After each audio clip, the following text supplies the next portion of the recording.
How to determine term insurance coverage.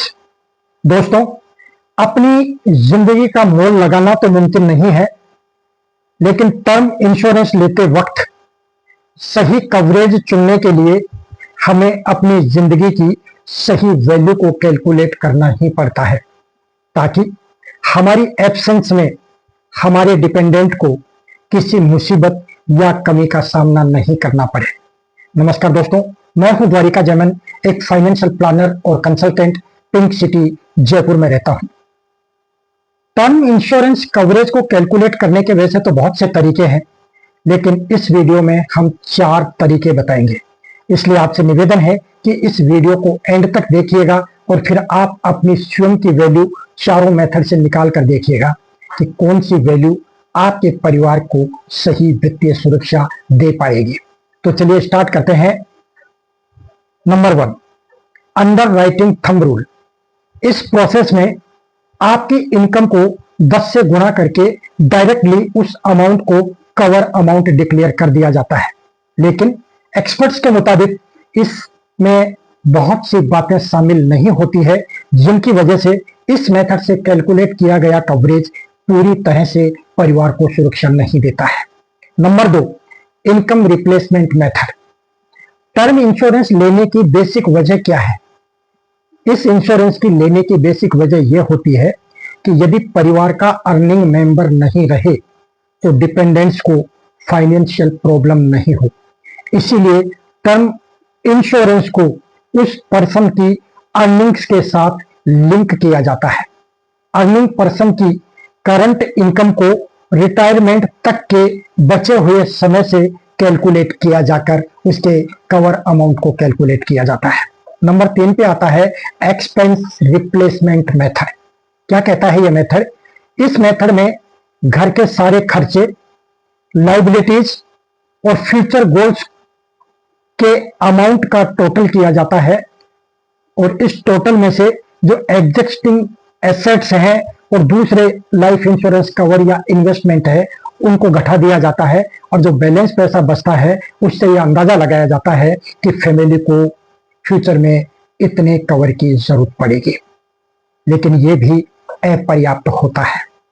Number 4 जो method है वह है ह्यूमन लाइफ वैल्यू मेथड। इस मेथड में ज्यादा से ज्यादा एस्पेक्ट्स को कंसीडर किया जाता है। इसमें future income, future goals, future liabilities, investment, expected responsibilities और गोल्स को भी शामिल किया जाता है। फ्यूचर में पैसे की जितनी जरूरत पड़ सकती है उसका अंदाजा इससे लगाया जाता है और इसके हिसाब से कवर तय किया जाता है। दोस्तों, ये 4 तकनीक हैं जिनको अपनाकर आप अपना टर्म इंश्योरेंस कवर की वैल्यू कैलकुलेट कर सकते हैं।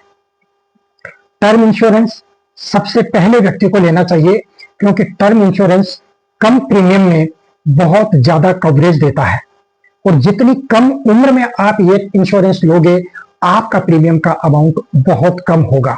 आप monthly, quarterly, half yearly, yearly किसी भी मोड में ये प्रीमियम पे करके आप अपने परिवार के लिए एक बहुत बड़ी वित्तीय सुरक्षा सुनिश्चित कर सकते हैं।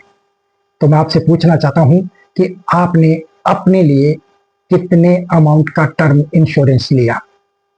दोस्तों, अभी जो 4 तरीके मैंने आपको बताए हैं उससे कैलकुलेट कीजिए और उस अमाउंट के बराबर अगर आपने इंश्योरेंस कवर नहीं ले रखा है तो जितने अमाउंट का गैप है उस गैप को पूरा कीजिए, क्योंकि टर्म इंश्योरेंस ही सबसे ज्यादा कवरेज देता है।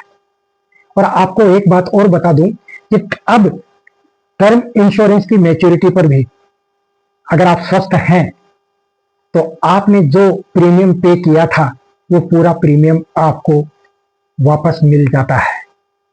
तो आम के आम और गुठलियों के दाम, आप एक निश्चित एज तक सुरक्षित रहेंगे वित्तीय रूप से टर्म इंश्योरेंस लेकर, और उस एज तक आप स्वस्थ हैं तो आपने जो भी पेमेंट दिया था वो भी आपको वापस मिल जाएगा।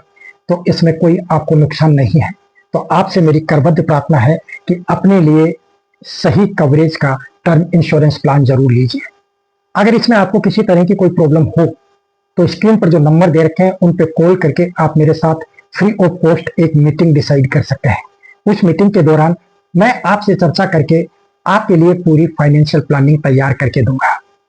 दोस्तों, अगर मेरा ये वीडियो आपको पसंद आया हो तो प्लीज इसे लाइक कीजिएगा।